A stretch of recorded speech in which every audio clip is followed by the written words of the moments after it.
মুক্ত প্রান্ত ম্যানোমিটারে গ্যাস আধারের মধ্যে আবদ্ধ গ্যাসের চাপ যদি বায়ুমণ্ডলীয় চাপের সমান হয় তাহলে ইউডলের উভয় বাহুতেই সমান পরিমাণ চাপ পড়ছে। তাহলে কোনো বাহুতেই পারদ ওঠানামা করতে পারবে না, অর্থাৎ এক্ষেত্রে পারদ অনুভূমিক থাকবে।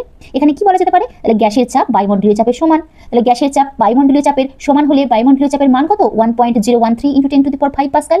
কিন্তু যদি গ্যাস আধারের মধ্যে আবদ্ধ গ্যাসের চাপ বায়ুমণ্ডলীয় চাপের থেকে বেশি হয় তাহলে এই বাহুতে বেশি চাপ পড়ছে, কিন্তু এই বাহুতে কম চাপ পড়ছে।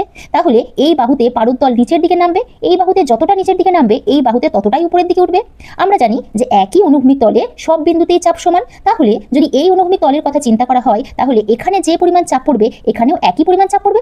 এখানে তো শুধুমাত্র গ্যাস চাপ দিচ্ছে, কিন্তু এখানে কে চাপ দিচ্ছে? শুধু বায়ুমণ্ডল একা চাপ দিচ্ছে না, দেখো বায়ুমণ্ডলও চাপ দিচ্ছে, তার সাথে এই উচ্চতার পারদও চাপ দিচ্ছে। তাহলে বলতে পারি যে পি গ্যাস, এখানে শুধু যেহেতু গ্যাস চাপ দিচ্ছে, পি গ্যাস সমান বায়ুমণ্ডলের চাপ পি এ প্লাস এইচ উচ্চতার পারদের চাপ, মানে এইচ ডিজি, যেখানে ডি হলো পারদের ঘনত্ব এবং জি অভিকর্ষজ ত্বরণ।